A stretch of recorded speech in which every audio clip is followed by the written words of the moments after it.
भगवत गीता से पूछोगे परमेश्वर कौन है तो जवाब मिलेगा कि श्री कृष्ण ही परमेश्वर है। और वहाँ आपको संत सूरदास जी, मीराबाई जैसे महान संत मिलेंगे जिन्होंने कृष्ण भक्ति में उस परम तत्व को प्राप्त कर लिया। आप शिव पुराण से पूछोगे कि परमेश्वर कौन है तो जवाब मिलेगा कि शिव ही परम तत्व है। और वहाँ आपको ऋषि मार्कंडेय जैसे महान ऋषि योगी ज्ञानी मिलेंगे जो कि परम शिव भक्त हैं। कुरान कहती है कि खुदा सबसे बड़ा है। और वहाँ आपको फरीद जी जैसे महान सूफी संत मिलेंगे जिन्होंने अल्लाह अल्लाह की धुन से उस परम तत्व को प्राप्त कर लिया। और गुरबानी भी आपको एक ओंकार का उपदेश देती है। तो सवाल है कि इनमें से सही कौन है और गलत कौन है।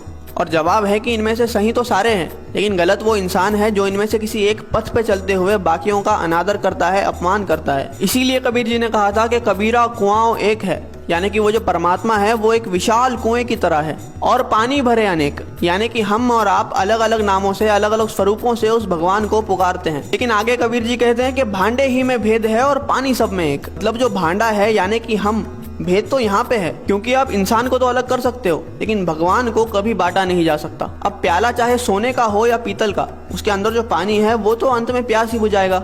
लेकिन अगर हम इस बात पे लड़ने लग जाए कि किसका प्याला ज्यादा बेहतर है तो ना हम पानी पी पाएंगे और ना ही अपनी प्यास बुझा पाएंगे। जैसे दुनिया में हर जगह पे अलग अलग भोजन खाया जाता है, लेकिन हम कभी भी किसी और से जाकर इस बात पे तो नहीं लड़ते कि आप हमारी तरह भोजन क्यों नहीं करते, क्योंकि हमें पता है कि चाहे भोजन अलग अलग है लेकिन उसकी भूख और हमारी भूख एक जैसी है।